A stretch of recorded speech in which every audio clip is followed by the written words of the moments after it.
नमस्कार। कैसे हैं बच्चों आप सब।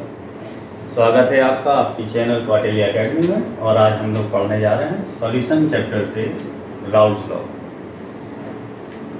क्लास 12 में सॉल्यूशन चैप्टर से जो राउल्स लॉ है इम्पॉर्टेंट टॉपिक है, इम्पॉर्टेंट क्वेश्चन इससे बनते हैं। आपको इसको थोड़ा बस टाइम लगेगा और जब क्लियर हो जाएगा ये तो आप इसको न्यूमेरिकल भी करने लग जाएंगे और कॉन्सेप्चुअल या वैल्यू बेस्ड कोई क्वेश्चन भी अगर आता है तो आप उसको ठीक से करने लगेंगे। तो चलिए शुरू करते हैं। राउल्स लॉ क्या है। Raoult's law generally vapour pressure जो सॉल्यूशन का होता है उसके संबंध में है। हमें दो चीज़ें क्लियर कर लेनी होगी कि वेपर प्रेशर एक्चुअली क्या होता है और वेपर प्रेशर के बाद एक और टॉपिक की जरूरत पड़ती है जिसको हम कहते हैं मोल फ्रैक्शन। क्योंकि राउल्स लॉ बेसिकली जो दिया गया it specifies the vapour pressure of any component that is equal to the vapor pressure of the component in pure state into its mole fraction x. It is only यही इतनी सी equation Raoult's law को explain करती है, जिसमें हम क्या पढ़ते हैं कि vapour P refers to vapor pressure and P naught refers to vapor pressure in pure state and x refers to mole fraction. तो हमें तीन चीज़ों की समझ होनी चाहिए। एक तो वेपर प्रेशर एक्चुअली क्या है और प्योर स्टेट में वेपर प्रेशर का क्या मतलब होता है, और x जिसको हम मोल फ्रैक्शन कह रहे हैं वो क्या है। तो मोल फ्रैक्शन हम इसके पहले वाले वीडियो में आपको बता चुके हैं कि mole fraction is a ratio of the mole of a component to the total moles in the solution, that is called the mole fraction.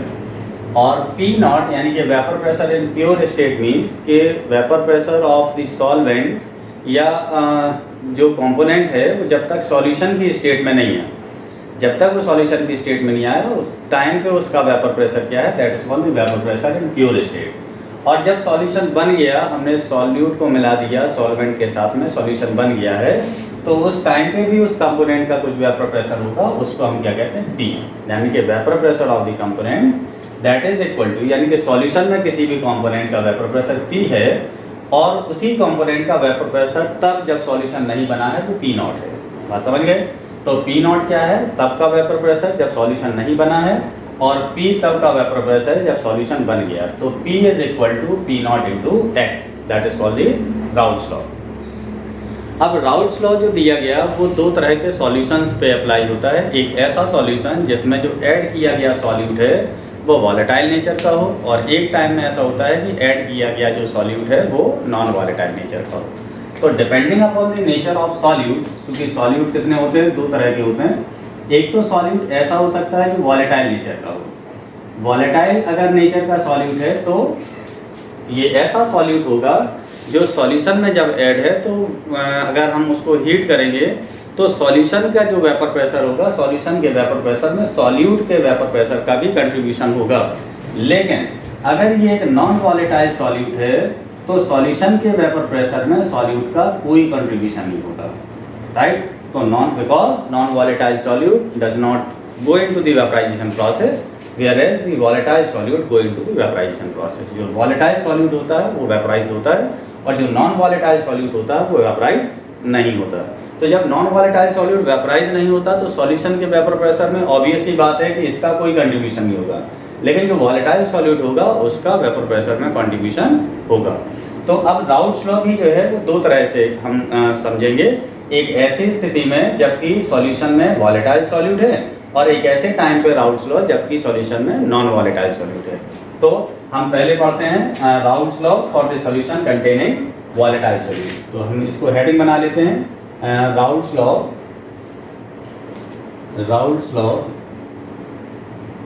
For a solution containing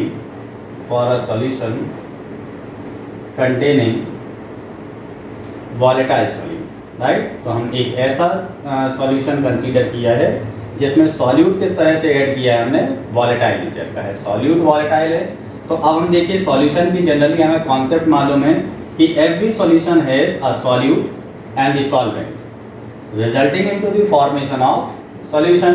तो अब हमें यहाँ पे क्या मालूम है कि ये जो सॉल्यूट हमने लिया है this solute is volatile in nature. Solute कैसा है, वॉलेटाइल नेचर का है। तो जब सॉल्यूट वॉलेटाइल नेचर का होगा तो सॉल्यूशन का जो वेपर प्रेशर है वो हम कैसे समझेंगे कि vapour pressure of solution capital P is equal to the vapour pressure of solute. अगर हमें सॉल्यूट को A से डिनोट करना है, सॉल्वेंट को B से डिनोट करना है, तो vapour pressure of solution P is equal to PA plus PB। According to Dalton का जो पार्शियल प्रेशर का नियम है, डाल्टन के हिसाब से ये है कि अगर टेम्परेचर एंड प्रेशर की कंडीशंस कांस्टेंट हो तो ऐसे टाइम पे जो मिक्सचर होता है तमाम सारी गैसेस का, उन गैस हर एक गैस के वेपर प्रेशर के सम के बराबर होता है। Total vapour pressure inside the solution is equal to the vapour pressure of each gas present inside the cylinder. जैसे कि गैस में अप्लाई होता है डाल्टन का नियम, वैसे ही हम राउल्ट्स के नियम में उसी नियम को अप्लाई करते हैं कि जो सॉल्यूशन में वेपर प्रेशर होगा, सॉल्यूशन का जो वेपर प्रेशर होगा, वो सॉल्यूशन का वेपर प्रेशर सॉल्यूशन को बनाने वाले हर कंपोनेंट के वेपर प्रेशर के सम के बराबर होगा। यानी कि vapour pressure of solute plus the vapour pressure of solvent is equal to the vapour pressure of solution. Solution का जो वेपर प्रेशर है वो किसके बराबर होगा? सॉल्यूट के वेपर प्रेशर और सॉल्वेंट के वेपर प्रेशर के। अब हमें राउल्ट लॉ के हिसाब से मालूम है, अकॉर्डिंग टू राउल्ट लॉ हमें मालूम है क्या, अकॉर्डिंग टू राउल्ट लॉ क्या पता है हमें कि vapour pressure of any component, यानी कि सॉल्यूट का वेपर प्रेशर क्या होगा? PA is equal to PA naught into XA, यानी कि सॉल्यूट का वेपर प्रेशर बराबर किसके होगा? सॉल्यूट का वेपर प्रेशर प्योर स्टेट में और उसके मोल फ्रैक्शन के बराबर। इसी तरह से सॉल्वेंट का वेपर प्रेशर PB क्या होगा? PB naught into XB, right. ये किससे हमें मिल गया? राउल्ट लॉ के हिसाब से PA is equal to PA naught into XA and PB is equal to PB naught into XB। अब हम इन दोनों की जो वैल्यूज है PA और PB की इस वाले नियम में अप्लाई कर देते हैं, राइट। तो capital P is equal to क्या हो जाएगा? PA naught into XA plus PB naught into XB, right. This is called the Raoult law for the solution containing volatile solute. ऐसा सॉल्यूशन जिसमें वॉलेटाइल सॉल्यूट ऐड किया गया हो, उसके लिए राउल्ट लॉ क्या हो जाएगा कि सॉल्यूशन का वेपर प्रेशर बराबर होगा किसके? सॉल्यूट के वेपर प्रेशर और सॉल्वेंट के वेपर प्रेशर के सम के। अब सॉल्यूट का वेपर प्रेशर राउल्ट के नियम के हिसाब से ये है और सॉल्वेंट का वेपर प्रेशर राउल्ट के नियम के हिसाब से ये है। तो total vapour pressure of solution क्या बन गया? ये बन गया।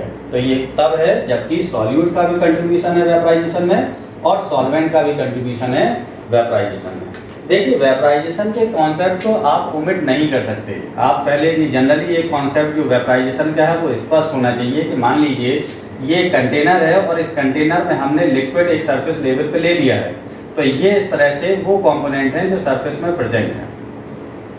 अब हमने सॉल्यूट को A से हम जैसे रिप्रेजेंट कर रहे हैं, सॉल्वेंट को B से कर रहे हैं। अगर हम सॉल्यूट को यहाँ जैसे पिक्चराइजेशन में या इसको समझने के लिए हमने ये जो डार्क सर्किल है ये कर दिया, ये क्या है? This is the solute. तो ये सॉल्यूट कैसा है? ये सॉल्यूट हम अब जो लिया है वो कैसे लिया हमने? नॉन वॉलेटाइल सॉल्यूट लिया। अभी हम कैसे लिए थे सॉल्यूट? ऐसा लिया था जो कि वॉलेटाइल नेचर का था। अब सॉल्यूट हमने कैसे लिया? Non volatile solute. तो बाकी जो ये पार्टिकल देख रहे हैं आप, ये सारे पार्टिकल किसके हैं? ये सॉल्वेंट के पार्टिकल हैं। तो सॉल्यूट कैसा है? जो नॉन वॉलेटाइल है और सॉल्वेंट ये पार्टिकल है। अब अगर हम इसको हीट करते हैं तो हीट करने के बाद ऑब्वियस सी बात है कि इनका एनर्जी लेवल बढ़ेगा और एनर्जी लेवल बढ़ेगा तो once the time comes when they start going into the vapour phase. अगर हमने ऐसे टाइम पे इसको यहाँ से कवर कर रखा है तो जो वेपराइजेशन होगी, वेपराइजेशन सॉल्यूट पार्टिकल्स की नहीं होनी है। अब वेपराइजेशन किसका होगा? केवल सॉल्वेंट के पार्टिकल का वेपराइजेशन होगा। क्यों? क्योंकि नॉन वॉलेटाइल सॉल्यूट तो वेपर में चेंज होते ही नहीं है। वेपर में चेंज क्या होगा? केवल सॉल्वेंट। तो जो सॉल्यूशन का वेपर प्रेशर होगा उसमें कंट्रीब्यूशन किसका है? केवल सॉल्वेंट के मॉलिक्यूल का। देखो दोनों में डिफरेंस क्या है कि जब हम सॉल्यूशन ऐसा बनाए जिसमें वॉलेटाइल सॉल्यूट है तो ऐसे में ये सॉल्यूट भी वेपर में चेंज होगा, सॉल्वेंट भी वेपर में चेंज होगा। तो जब दोनों चीजें वेपर में चेंज हो रही हैं तो वेपर प्रेशर जो सॉल्यूशन का होगा वो दोनों के वेपर प्रेशर के सम के बराबर होगा, यानी कि सॉल्यूट का भी वेपर प्रेशर और सॉल्वेंट का भी वेपर प्रेशर। लेकिन जब हमने इसमें नॉन वॉलेटाइल सॉल्यूट ऐड किया है तो नॉन वॉलेटाइल सॉल्यूट वेपर में चेंज होता ही नहीं है। तो जब वेपर में चेंज नहीं होगा तो सॉल्यूशन के वेपर प्रेशर में कंट्रीब्यूशन किसका होगा? केवल सॉल्वेंट के मॉलिक्यूल का होगा। तो दोनों ही चीजों में केवल फर्क ये है कि जब हम वॉलेटाइल सॉल्यूट का सॉल्यूशन बनाते हैं तो वेपर प्रेशर सॉल्यूशन का दोनों ही कंपोनेंट के वेपर प्रेशर के सम के बराबर होता है। लेकिन जब नॉन वॉलेटाइल सॉल्यूट होता है तो वेपर प्रेशर जो सॉल्यूशन का होता है उसमें केवल सॉल्वेंट के वेपर प्रेशर के बराबर होगा। तो अब हम देखो इसको समझ लेते हैं कि क्या है Raoult's law for a solution. Raoult's law for a solution containing non volatile solute. अब हमने क्या ले लिया है, नॉन वॉलेटाइल सॉल्यूट लिया है। नॉन वॉलेटाइल सॉल्यूट है तो सीधी सी बात है कि सॉल्यूट पार्ट ऐसा होगा जो वेपर में चेंज नहीं होने वाला है। अभी क्या था, दोनों चीजें वेपर में चेंज हो रही थी तो नियम ये बना राउल्स लॉ का। लेकिन अब हम क्या देख रहे हैं, नॉन वॉलेटाइल सॉल्यूट देख रहे हैं, जिसमें ये समझेंगे हम कि सॉल्यूट कंपोनेंट जो है वेपर में चेंज नहीं होगा, केवल सॉल्वेंट वेपर में चेंज होता है। तो देखें क्या बनेगा इसका नियम के हिसाब से। तो vapour pressure of solution P, Dalton के नियम के हिसाब से the vapour pressure of solution, vapour pressure of solution का वेपर प्रेशर बराबर होगा किसके, vapour pressure of solvent only. क्यों सॉल्वेंट के बराबर होगा, क्योंकि सॉल्यूट वेपर में चेंज होता ही नहीं है। तो हम capital P is equal to क्या लिखेंगे, पी बी, इसके होगा PV फॉर सॉल्वेंट। तो vapour pressure of solution is equal to PV, क्योंकि PA इस पे डिपेंड करेगा नहीं, वेपर प्रेशर सॉल्यूशन का PA पे डिपेंड करते नहीं। अगर हम इसको नियम से लें तो PA प्लस PB होगा, तो PA पे डिपेंड करता ही नहीं है। ये क्या है, ये सॉल्यूट है। तो vapour pressure of solute is not determining the vapour pressure of solution. तो क्या बन जाएगा, सॉल्यूशन का वेपर प्रेशर बराबर होगा किसके, सॉल्वेंट के वेपर प्रेशर के, केवल PV के बराबर होगा, है ना। अकॉर्डिंग टू राउल्स लॉ, अगर आप राउल्स लॉ के हिसाब से जाएं तो राउल्स लॉ क्या कहता है कि vapour pressure of any component is equal to the vapour pressure of the component in pure state into its mole fraction. तो PB is equal to PB naught into XB, इसके बराबर हो गया। PB is equal to PB naught into XB and आप place the value of PB into this equation, यानी कि इस पे ले जाइए आप। तो क्या बन जाएगा, कैपिटल P यानी कि the vapour pressure of solution is equal to PB naught into XB, right. ये हो गया क्या, वो नियम जिससे हम कहेंगे Raoult's law for the solution containing non volatile solute. अब यार समझने की बात ये है कि जब हम किसी भी कंपोनेंट का वेपर प्रेशर, जैसे हमने ये XB मोल फ्रैक्शन है, किसी भी कंपोनेंट का ये सॉल्यूट का मोल फ्रैक्शन है, तो हमें मोल फ्रैक्शन के हिसाब से मालूम है, या हम इसको एक काम करते हैं, इस साइड लेके आते हैं इसको, PB नॉट इस तरफ लेके आए तो क्या बन जाएगा, capital P upon PB naught equal to XB, right. अब देखिए हम करते हैं ये इक्वेशन, हम इसको कोई नंबर दे देते हैं। हमने मान लिया ये इक्वेशन नंबर 1 है, राइट। अब इक्वेशन नंबर 1 को दोनों साइड अगर हम 1 से सब्ट्रैक्ट कर दें तो कोई फर्क नहीं पड़ेगा। तो क्या हो जाएगा, 1 minus P upon PB naught equal to 1 minus XB, right.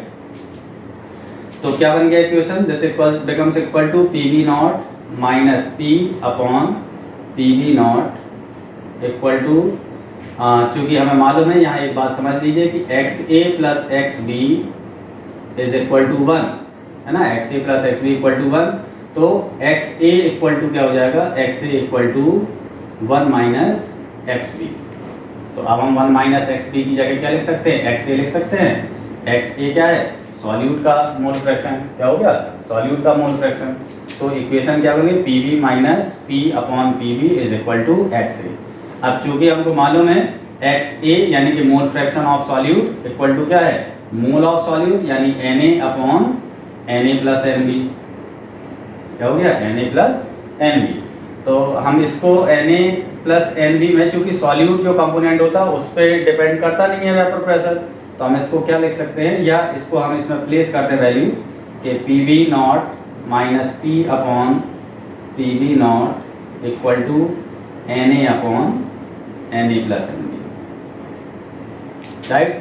अब मोल का हमें मालूम है कौन सा, मोल इक्वल टू क्या होता है, वेट अपॉन मॉलिक्यूलर वेट। तो हम क्या लिख सकते हैं, WA upon Ma upon WA upon Ma plus WB upon Mb, right. और नॉन वॉलेटाइल सॉल्यूट के लिए सॉल्यूशन का वेपर प्रेशर है, वो सॉल्यूट के वेपर प्रेशर पे डिपेंड नहीं करता है, तो WA upon Ma plus WB upon Mb is approximately equal to WB upon Mb। इसको हम लिख सकते हैं, तो इक्वल टू ये क्या हो जाएगा, WA upon Ma into Mb upon WB। Now this is called the Raoult's law for the solution containing non volatile solute, right. तो इस तरह से हम जो है ये दोनों टॉपिक आपके क्लियर हुए सॉल्यूशन के, राउल्ट्स लॉ के संबंध में, ऐसे सॉल्यूशन के लिए जिसमें वॉलेटाइल सॉल्यूट प्रेजेंट है और ऐसा सॉल्यूशन जिसमें नॉन वॉलेटाइल सॉल्यूट है। अगर नॉन वॉलेटाइल सॉल्यूट है तो राउल्ट्स लॉ के लिए वेपर प्रेशर का कॉन्सेप्ट ये अप्लाई करेंगे आप, और अगर वॉलेटाइल सॉल्यूट है तो वेपर प्रेशर सॉल्यूशन का फाइंड करने के लिए इस कॉन्सेप्ट को अप्लाई करेंगे। This is all about the Raoult's law. Thank you.